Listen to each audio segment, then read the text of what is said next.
Indeed, very unique prime morning because it's the 1st of May. It's Workers' Day.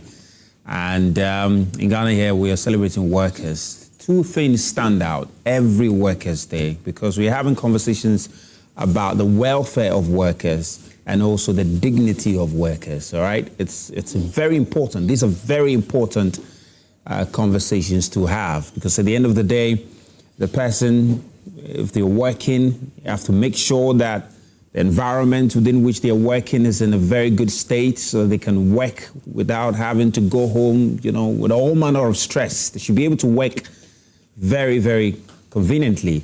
And also they have to be paid well. The payment is very, very important. So those are very important conversations. Now, today we have representatives from various groups in the country. They represent the voices of these groups. They represent, they set out to advocate for the welfare of these groups. One of the very profound groups is the GPRTU. They are very, very, very profound, very profound. And if you want to, we often hear about them when you see that the fuel prices have gone up. Then you start hearing about them because they are about to shake the system.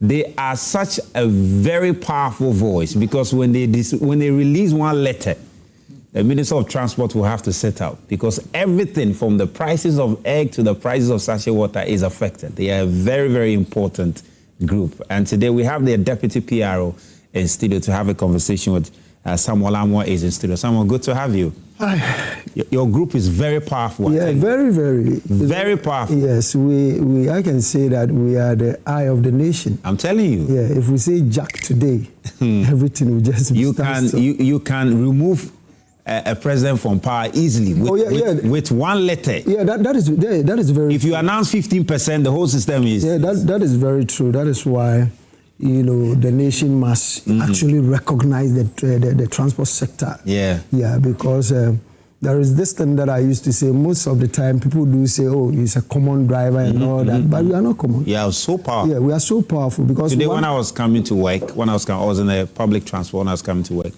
and one of the mates, the conductors, didn't shout. He told one guy, calm down, just like that. Yeah, you go down. You calm down. The guy was rushing together. He said, hey, calm down, just like that. Yeah, he's the boss there. You are so powerful. Yeah, We'll come to you and talk about your union and what you set out to do. But I also got here another group who are also fighting for nurses who have not been paid. So they call them the group Coalition of Unpaid Nurses and Midwives, and Jeffrey Nate Opata is the PR. I hope I got your name right. Yes, you got it right. So you guys have been employed, but you've not been paid. Okay, good morning to your viewers as well, and then all nurses and midwives in Ghana, especially members of my Coalition of Unpaid Nurses and Midwives. Well, currently, as you can see me, I'm wearing white. That means there is some good news. You received some alerts. Yes. 2 months ago, we threatened another demonstration, and then the Ministry of Finance and Ministry of Health came together, and they decided to pay us our arrears, but in installments. So this particular month, we receive as by the schedule 2 months of the arrears. That's what I mean white. However, some of my people have still not been paid, and then we are working to solve those issues. Interesting, really interesting. I can imagine how difficult it is to be working and not being paid. But thankfully, you've given us an update that some effort has been made to try and resolve that, and some install. That's why you're wearing white. Because I was going to ask you, Chairman, you've not been paid, you are wearing white. You should come here with Kujai, red everywhere, but you are wearing white. Means some good news is coming to you. Then they are the Graduate Teachers Association, right? So I'm also a coalition of unpaid teachers. Okay. So I represent the university graduate teachers. Okay. So you represent the teachers group of who have not been paid. Paid teachers, yes. Wow. And to some extent, I'm also in white and brown, signifying the fact that just from 15th April, after our last demonstration, we also received a good news of our arrears being paid on installment. But yesterday, we have some of our colleagues represented the brand in Mayata, who have worked for 14 to 16 months without salary. So the colors in Mayata today are signifying two things. White for victory for those of us who are on skill, and then brown for those who are still having their eyes being red. Wow, wow. We're going to get into details to just appreciate how difficult it was for you within that period. You said for how many months was it? 14 months? 14 to 16. That's incredible. I can't imagine not receiving salary for 14 months. That's over 2 years. Over 1 year. It's incredible. I think I'll go to the village straight. I'll go to the village and go and see how to sort myself out, because you can't live in a crowd not receiving salary for 14. I've also got an amazing studio audience, and I think dominating the audience are members, because I can see they are wearing your shirt. Yeah, members of GPRTU. GPRTU, fans. Do you have a slogan? Yeah. Oh, what's the slogan? Then we respond, Charlie Kakana. Yeah, that's right, you hear them. Wow.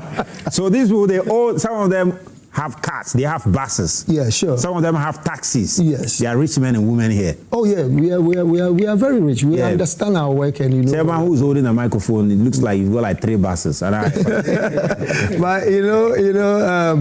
this our work is very, very dicey somehow. Yes, most of the time you see people having multiple cars, but sometimes very, very difficult to manage them, because of the high cost of spare parts, where the fuel prices and all that.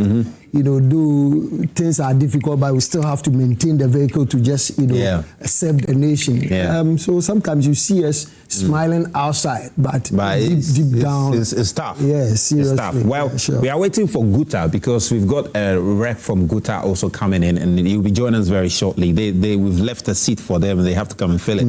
If they don't come at the end of the show, then Guta, they will have problem with us, so they have to come. Okay, but let me go to my audience. Let me just interact with a few of them so that we can also talk. Let me start with the chairman, who's got the headset around his neck. You've got the headset. Chairman, just introduce yourself, your name, and you are also into. And how long have you been in the transport business? Yeah, I think it's on. It's on. Yeah. Oh, chairman, wait a minute, I can trick rat. Yo. Let me say, me vice chairman, Ashama to La Paz, Kaswa. Ashama to La Paz. Ashama to Kaswa. Ashama to La Paz. Ashama to Winneba. Ashama to Sudro. Ashama to Madina, vice chairman. Now, let me say, station there soon. Ashama to La Paz, to Kaswa, to Winneba. And let me say, and they are for that.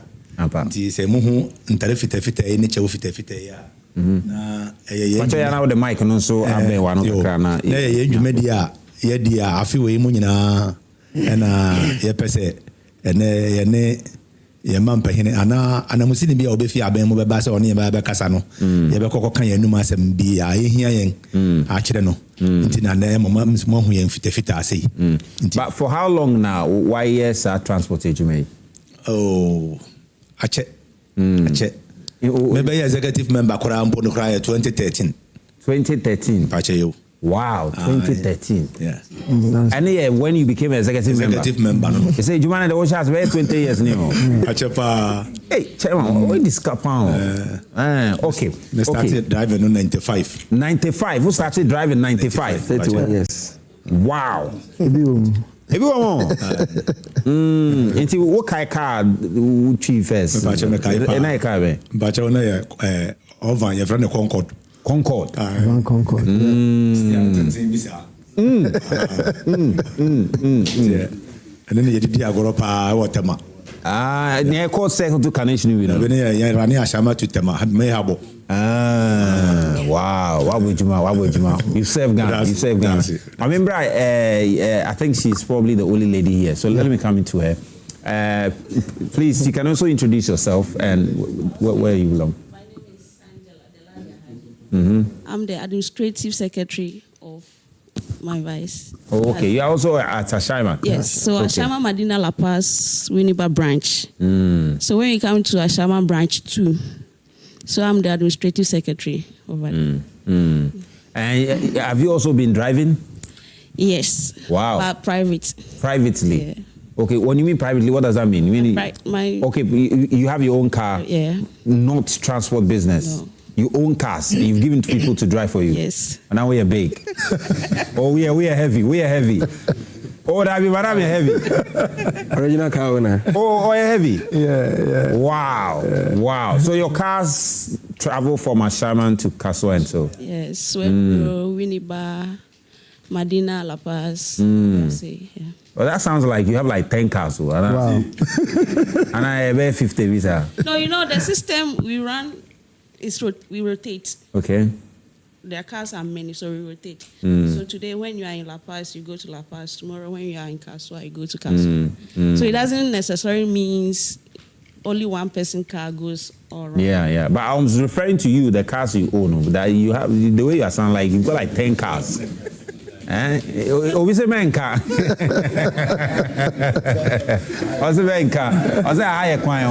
No problem. We're going to come to all of you. We'll get to hear all of you because I can see some senior citizens also here.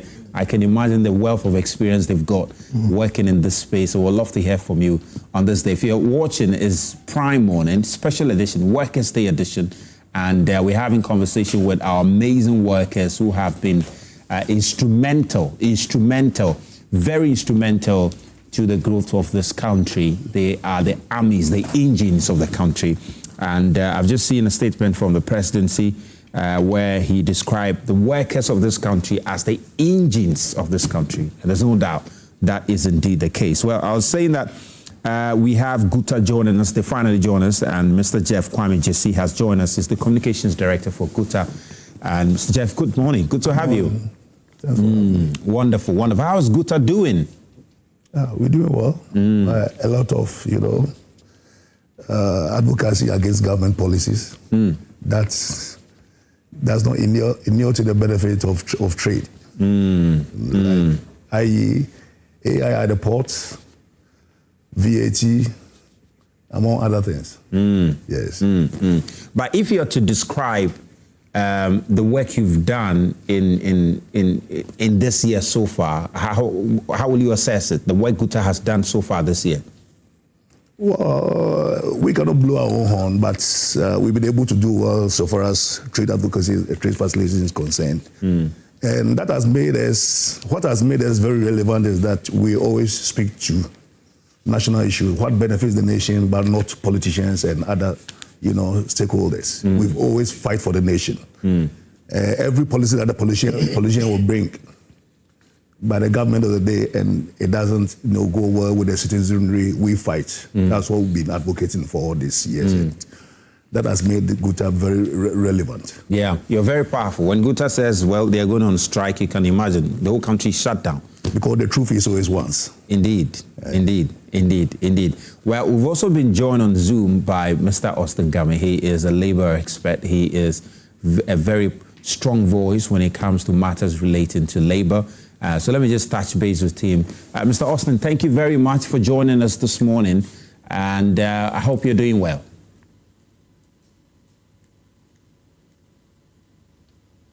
Hello, Mr. Austin, can you please hear me? All right, we'll try and get back to him very shortly. But let me come to Mr. Amoah on GPRTU. So fundamentally, what do you set out to do as a union? All right, so as a union, all we do is to serve, make sure that we serve our clients, that is our passengers. We make sure that we also, make sure that our drivers also, their welfare too is, another factor that we have to make sure that they are also okay. Then we also serve, our clients, that is our passengers. I've already mentioned passengers, the car owners. So the GPRTU stands for drivers, car owners, and passengers. So all decisions that we take, we'll make sure that, it stands in between these three areas, that one side will not be too affected. That is why sometimes, we'll be hearing passengers saying that, fuel price is down, they are calling for reduction of fares. We'll come out to tell them that, hey, we have a range that we normally look at before we think of reducing fares. Sometimes drivers will also be, agitating, will also be coming up. Oh no, how things are going. We are also calling for increment. Like quite recently, you see where the fuel price is now. You know, I can tell you boldly that, you know, drivers are suffering. And sometimes they work at the close of the day, they use all the money to go and buy fuel at the fuel stations. I don't know, sometimes people struggle to believe that it's true. It's true. That you work the whole day and you've not made money. I am telling you, it's 100% true. You see, formally, that was way back, some years back, when I started driving in 1992. And by then, the driving, you know, sector is not like what we are seeing now. Now it's not like before. Nowadays, a driver may be working for the whole year, and it will be very difficult for the driver to just keep something or to just, you know, have something at the back.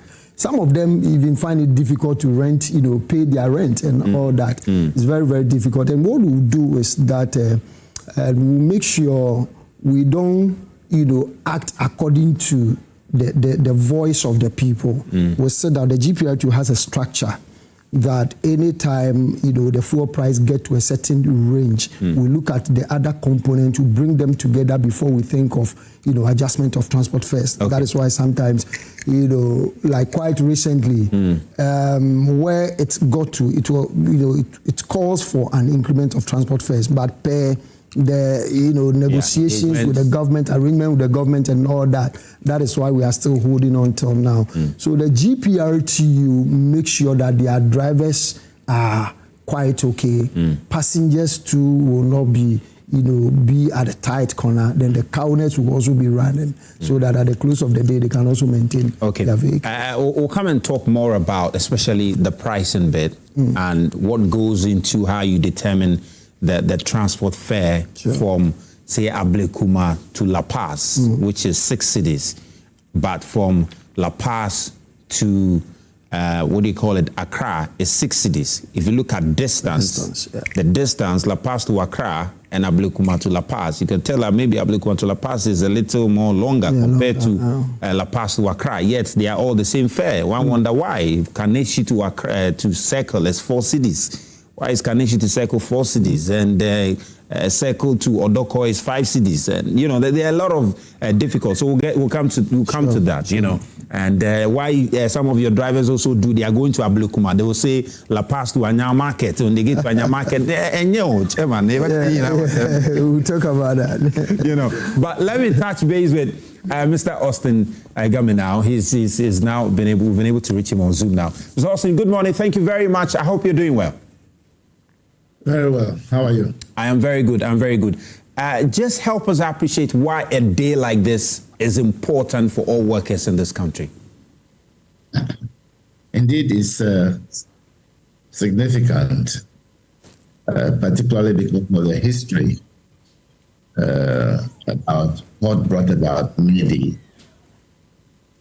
So it's really an important day for working people across the world, and Ghana no exception.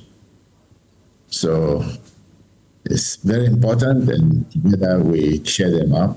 Indeed, all of us are working, so we all share faith. I mean, you talk about the history. If we would really appreciate if you share with us what that history entails. Well, as you might know,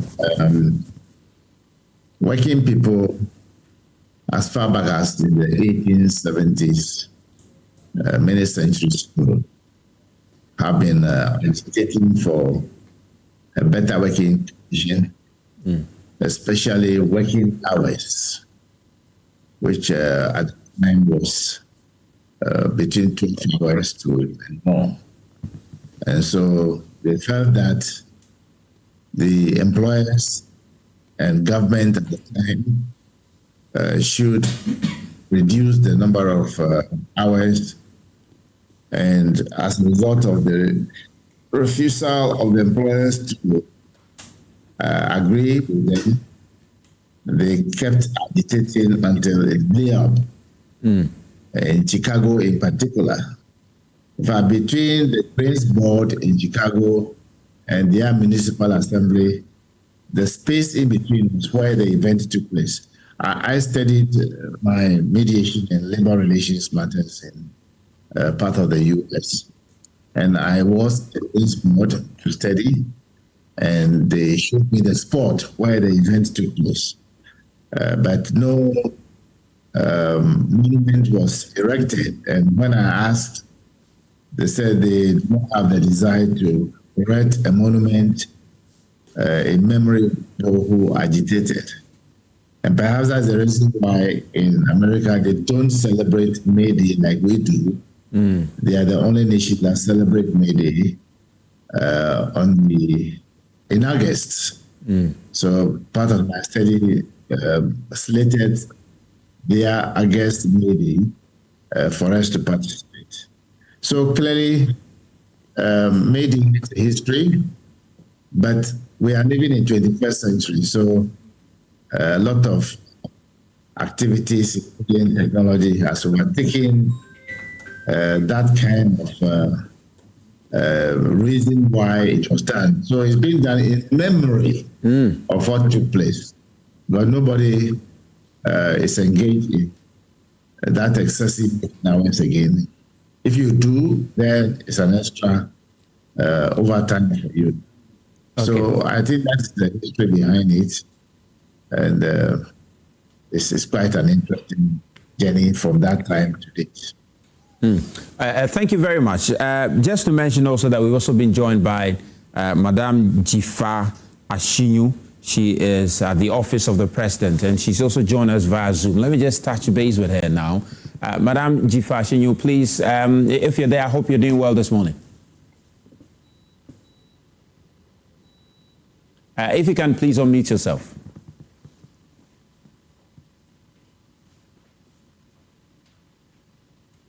Good morning. Good morning. Good morning. And I hope excellent. And you? Wonderful. I'm also doing very, very well. Very well.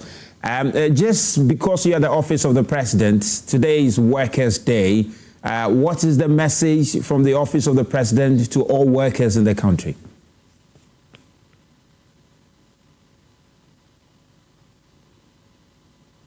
We first of all want to wish all workers of Ghana a happy Workers' Day, gallant workers and hard-working workers.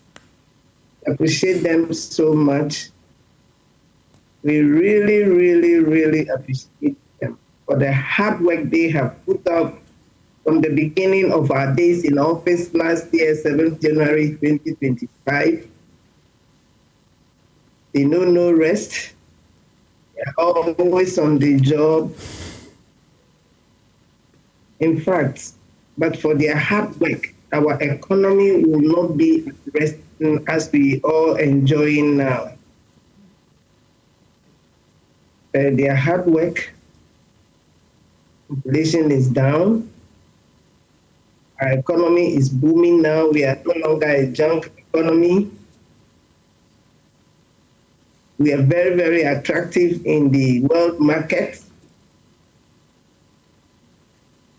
Some days ago, we had IMF pestering us to come for a loan. And it's like Ghana now is on the radar of the world, very, very attractive. Investors are trooping in day in, day out. But for the hard work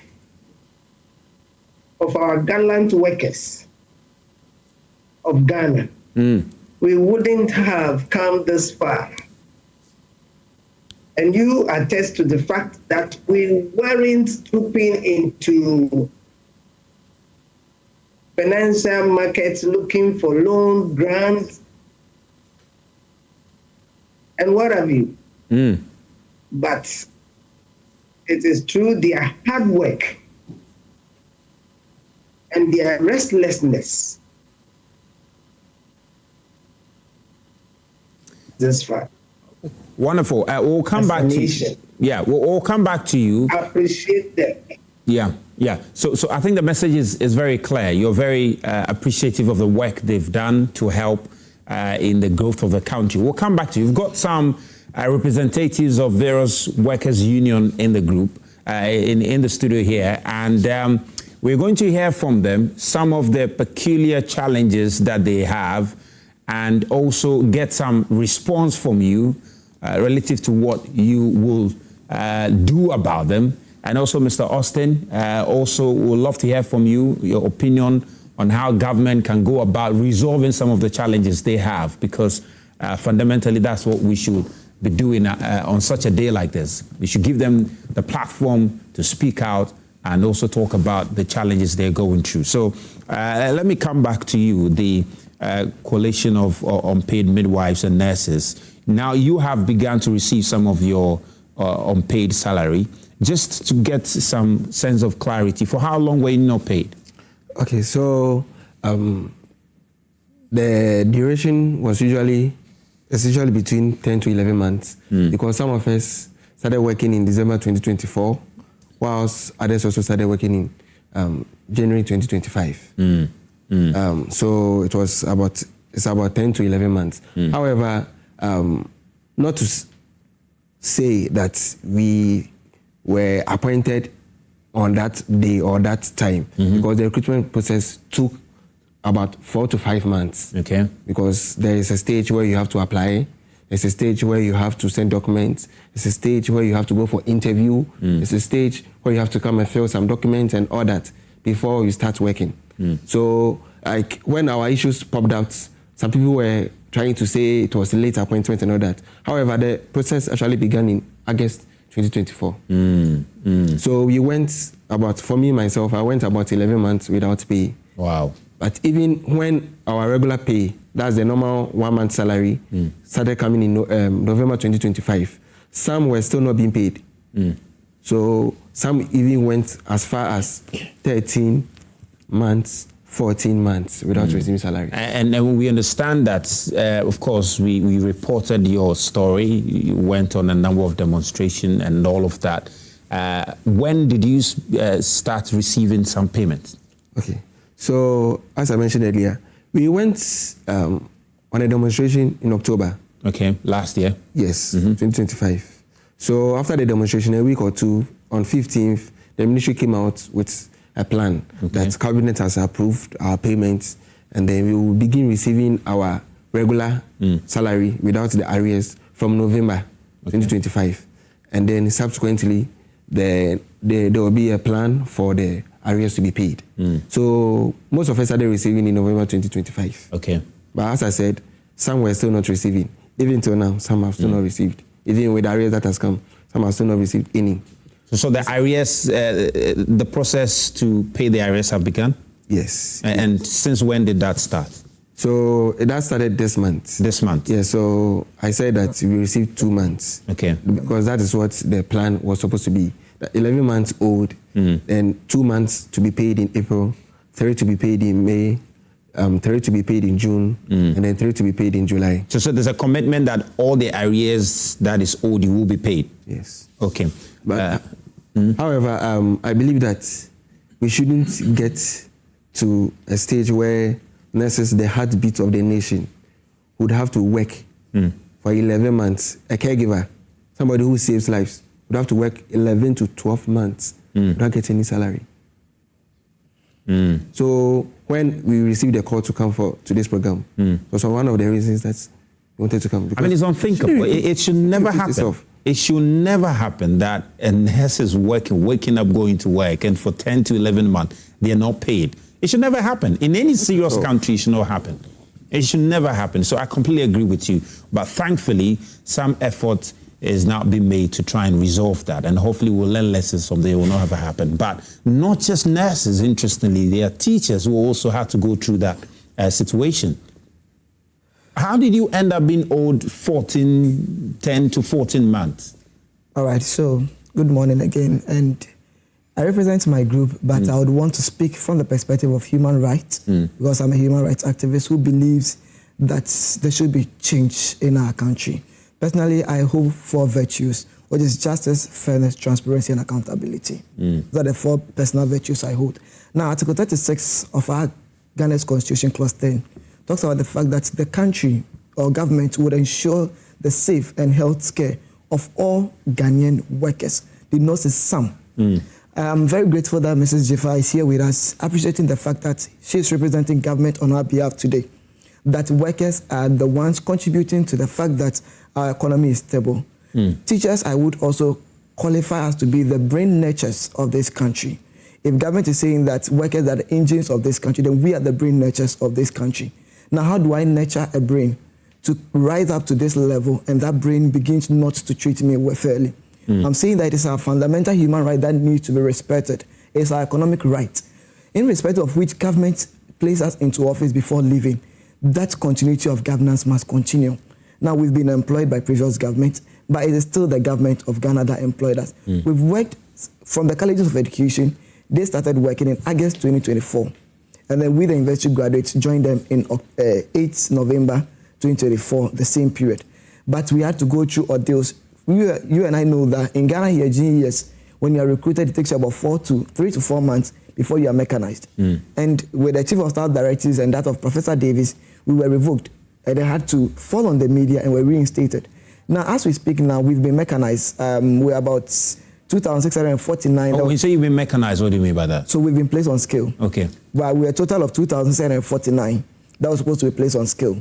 I have about 300 of my colleagues which have not been placed on scale as we speak. As we speak? Yes, about 300 of them. And their revocation at the moment still stands? They have been reinstated. But they have gone through training. They've been trained as teachers.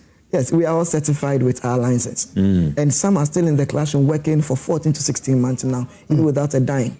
And they're still working? Per the code of conduct of GES, if you vacate work for 21 days, you're no longer a teacher. So we have no option but to still remain in the classroom. Wow. And the code binds us. We are asking that if government indeed feels that the teachers are the brain nurtures of this country, the workers are the ones keeping the economy of this country, then there is the need for government to cast their minds back. Let's look at neighboring countries like Zambia, Senegal, even Cote d'Ivoire. There people who are even earning better salaries in these countries are teachers. Then why in our side of the country? So it is our fundamental human rights or our understanding of the Constitution articles that our politicians are preaching that needs to be acted upon. Recently, you are the Finance Ministry. We know the Deputy Finance Minister met you and he promised that your arrears are going to be resolved. What's the update on that? All right. So on the 15th of April was when we staged our last demonstration. But prior to that, we were supposed to take the demonstration together with our colleague nurses here in March. And then a letter came for them quickly that they would be resolved. We went to our ministry, went to our services, asking them out of hours, because we are both together with them. Nothing was said, and I submitted letters on our behalf. On that day, the Deputy Finance Minister gave me a personal call that he wanted to meet us when we get there. We had a meeting with him, and he showed us evidence of the fact that we have also been given a payment plan. So from the month of May that we've just entered today, we are hoping that that talk will be worked. We'll also be paid 4 months in the month of May, June 4 months, July 4, and August 4, making it 16 months. So that tells you the situation. Others have worked for 16 months currently, those who have been mechanized and have not received salary. And some are still counting.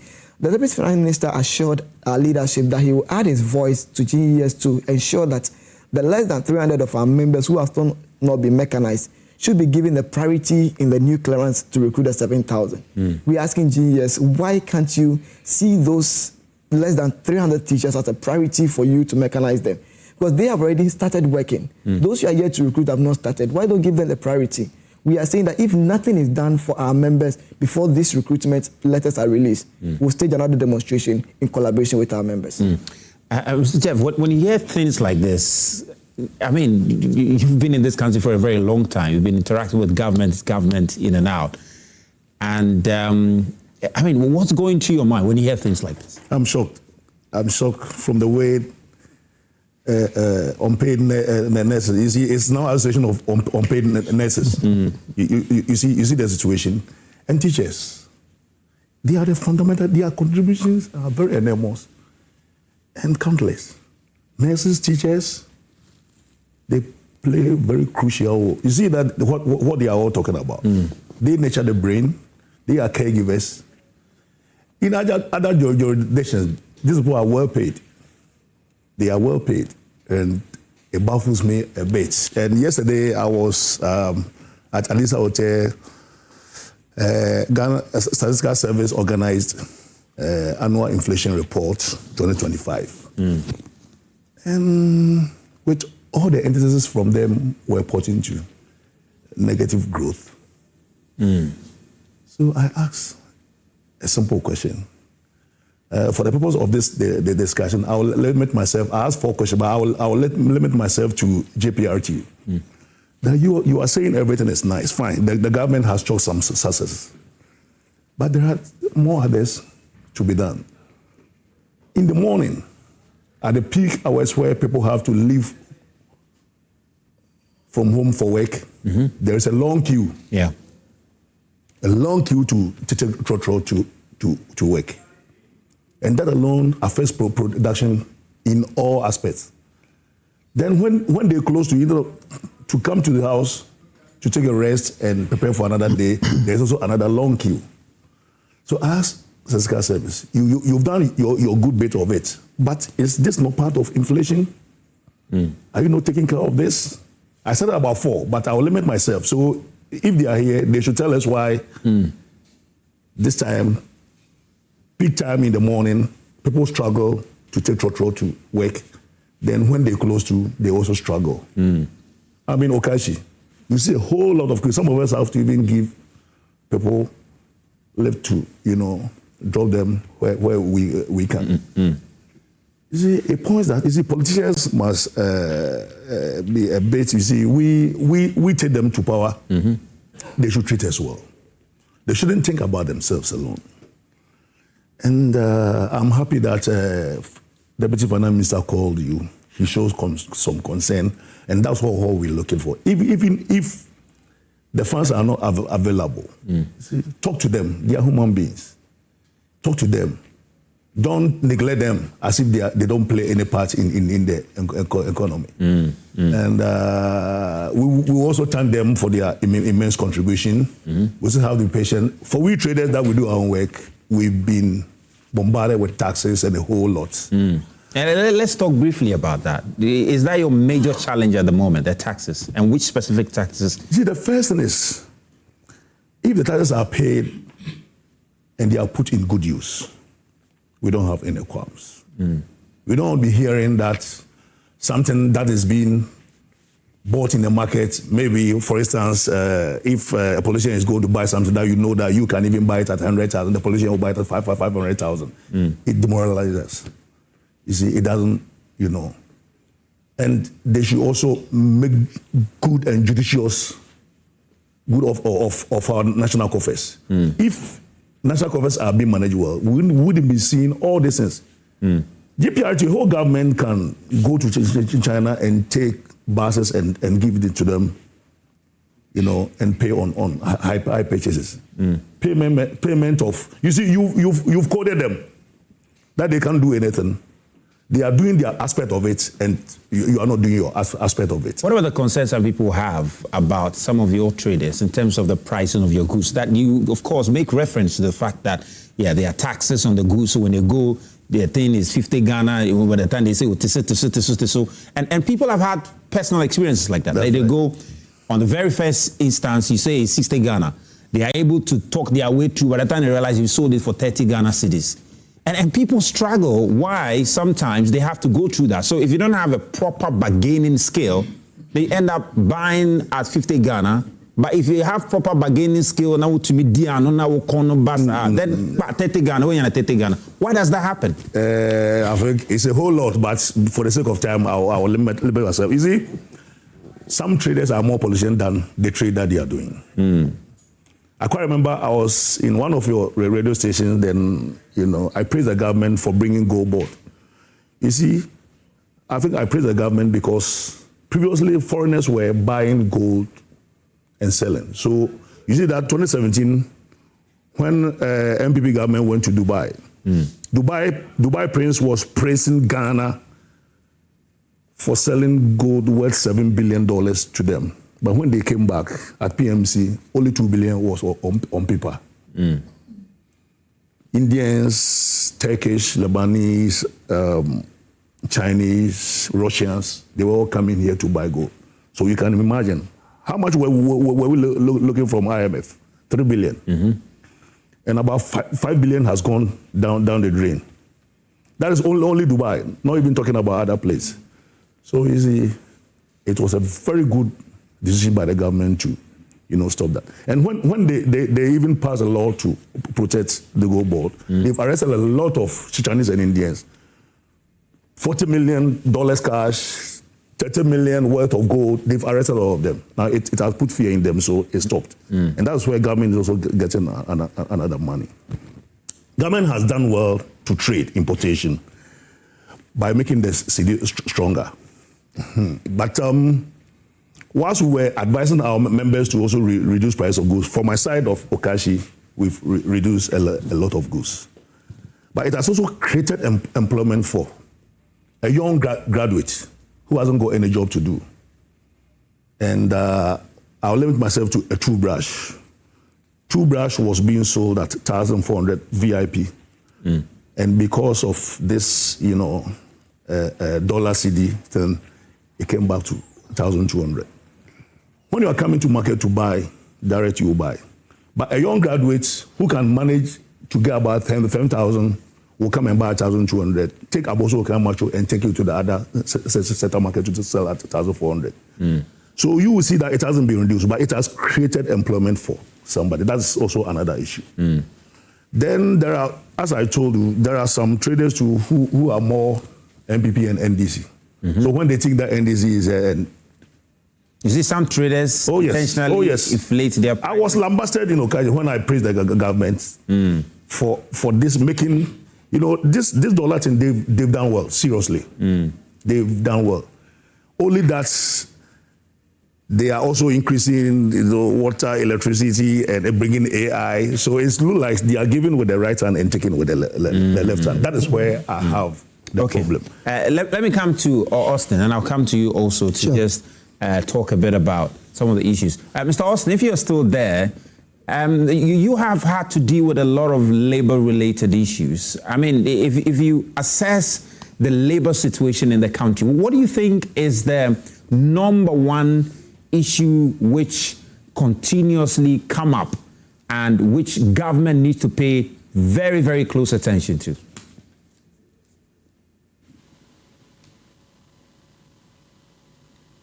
Hello, Mr. Austin, are you still there? Yes, I'm here. Yes. I was asking you, you've dealt with a number of labor-related issues. From all of those experiences you've had, what has been the number one pressing issue among workers, and what is the most sustainable way of addressing it? Yeah, thank you so much. I think this world, like I said, Ghana no exception. We all live to help each other. And any country without laws to guide how we relate to each other, to become a state of confusion. It is to prevent that we have labor and other related laws in the country. Therefore, it is incumbent on both workers and employers to ensure that they don't dislocate the laws that we have by way of living and treating the labor laws the way they wish. Both sides. You cannot also misplace the law. The way it is written, you have to apply it like that, because labor laws are applicable, not interpretable. And then you cannot also misapply the law. So it is important that we don't misplace, dislocate, and misapply the law. Our labor laws are not written in the traditional legalistic manner. It's written in a simple person's language because it's applicable to all, including informal sector, including even Makola people. So long as you have people working for you, the labor law applies to you. Therefore, on this auspicious occasion, it's only appropriate that employers, government, and workers that put together with the tripartite body should ensure that we all obey the laws and not jumping the gun by way of pressurizing one side into accepting whatever you wish, whether at the highest level or at the lowest level. We must all be honest and ensure that we apply the laws the way it should be applied. If you are in doubt, seek help. I want to commend particularly GPRTU because of the manner in which they have carried themselves about for many years now. They are one of the bodies that when there is a problem, they get together and try and communicate. And even though they are more of, they are not a structured body like maybe a bank, many of their members are in the informal sector, so to say. But GPRTU as a union, they've held their people together. Recently, that was the evidence when people were agitating for adjustment in the transport fare, albeit arbitrary.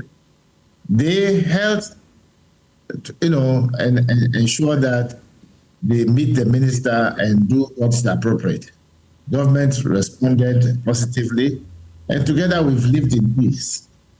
So I love my heart for them and pray they continue like that and even do more training and development of the skill of their members to be able to understand how they can operationalize their own rules and regulations to help the nation.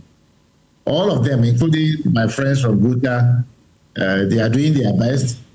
Their recent agitation about the AI is quite profound. And I think that they should sit together and work out how best they can resolve their matters from time to time. They are very important, and everybody, of course, is important in this country. And so I think it's an occasion that we should all, and I'm happy for the program you are doing. You are not being one-sided. You've opened up for all manner of people to be around to comment on these issues. So congratulations, and I look forward to a lot more of this into the future. Well, wonderful. Let me come to Madam Ashinyo also, who is also with the Office of the President.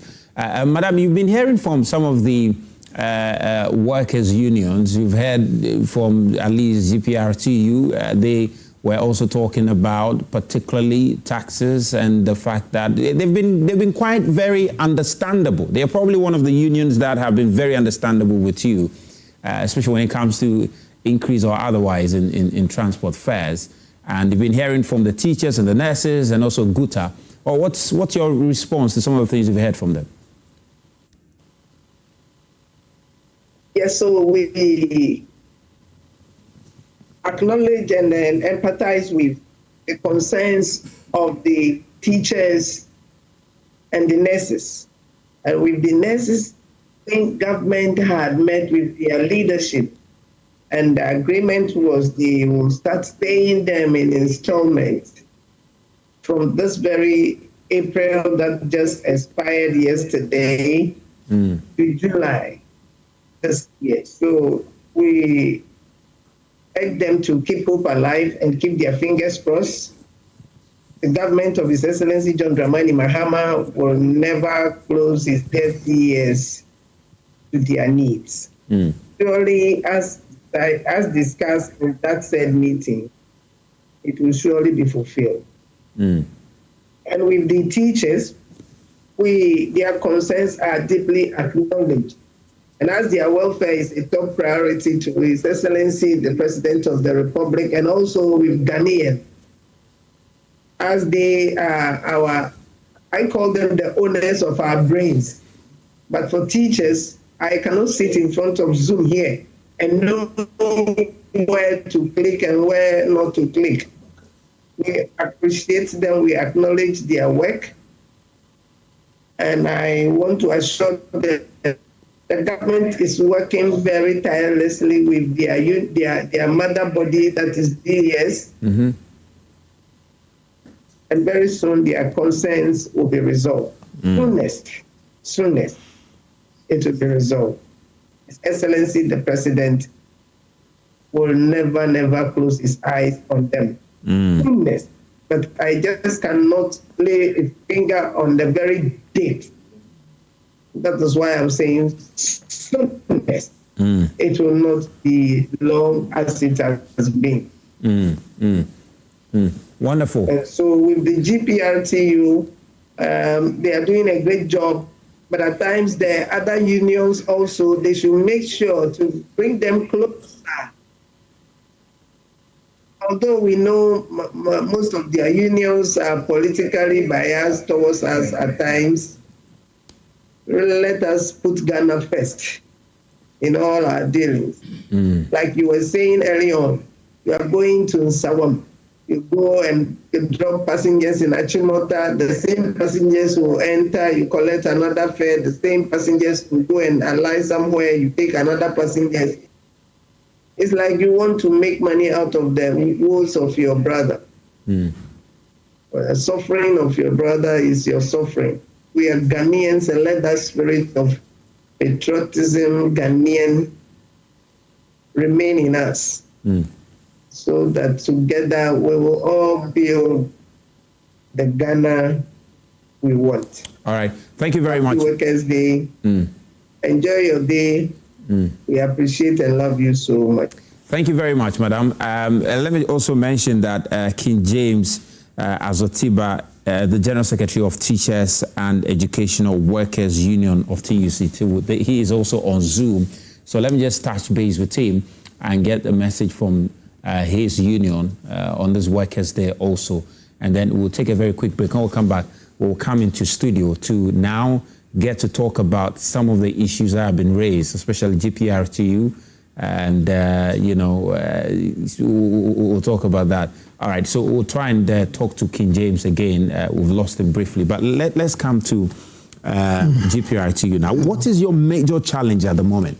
You see, when my senior man was, making the submission, he made mention of during the peak hours. Yeah. You see passengers being stranded, and we have been experiencing this. And the problem, the private sector of the private transport sector is not receiving any support from the government. The reason being that, you see, all these vehicles that we are seeing in town belong to an individuals. Some do go in for, loan with high interest, buy their vehicles, they will be maintaining it. The spare parts are very high, fuel prices are high. They will try as hard as they can to just maintain the vehicles and be, carrying the passengers. And as I'm speaking to you, you see, when we had a meeting, I think early January, we had a meeting with the Vice President together with the Transport Minister. And the question was about this, during the peak hours where passengers get stranded. And we made them understood that most of our vehicles have broken down. And if you go to workshops now, you see most of the vehicles, that have been broken down there. Is the one we're even coming. This my Medina La Paz vice chairman was just sharing with me that his two buses has just broken down, 2 engines. Wow. At the shop now. It's very difficult for him to just organize himself to buy the engine for the vehicles to come back on road. Now, what we put before the government was that they should try and get us some more buses, all right, so that they'll be giving it to us on high purchase. We'll be, working and be paying. They gave us a promise that, they are going to give some buses to, Ayalolo, STC and stuff, and they also give us some. We heard that 100 buses has been given to, Ayalolo, leaving the private sector, and we are yet to, see what they can do. So what we are facing now is we have been working hard to make sure that we serve the nation with our own strength, our own vehicles, to serve the nation. But there is no support that is coming from the government's, side. And the major support you need is for these buses to be provided to you so that you could do the high purchase program. Yes, because, if you go to bank right now that you want to get some money to go and buy a vehicle, you can just imagine the interest rate, all right, that they will give. And even some of our members even go in for high purchase vehicles. You go to an individual, you buy the vehicle, he will double the price for you, okay, for you to work and pay back. But if the government comes in, like my senior man was just saying, that government can easily, go to China and other countries, make sure that they get us some, buses so that we'll be working and be paying. Rather, they will push all the buses to, Ayalolo and Metro Mass. Go to their, workshops now. You see the broken down vehicles that have been parked over there. Government has pushed a lot of monies there. And at the close of the day, those monies will not come back. But should they give it to the individual, like the private sector, like the GPRTU? You think you manage it better? Yes, we'll manage it better, and we'll make sure that we'll pay. It's been years. I think some 5 years back that we received some support. But as I'm speaking to you, we are the only institution that we have not receiving any support, from the government. Let me take you back. During the COVID time, right? Most of the institutions that were affected, they gave us some support. But what about the GPRTU? We are the only institution that they even asked us to, reduce the number of passengers that we pick. Yeah. We did that. Drivers were calling for, because we have reduced the number of passengers that we are picking, drivers were calling for a little increment. We didn't do that. But yet we're paying the same insurance, we're paying the same roadworthy, but we sacrifice that. So this time around, what we see is that if the government really want to help the nation, then they must look at the private transport sector very well by investing, into our business. And we'll make sure that we work and we'll be paying. Other than that, all these, passengers get stranded, will still be there. Let me come back a little bit about where you see some other vehicles, like Madam was just saying, when a passenger will be saying, maybe I'm going to Nsahom. Yeah. The vehicle knows very well, the driver knows very well that he's going to Nsahom, but he will not take you to Nsahom. He will be, doing this short. Before you get to Nsahom, he has taken about 3 times money from you. Yeah. All these things is coming from where you see most of the vehicles don't belong to any of the unions, all right? But there is a law. We do complain to the authorities that they should try,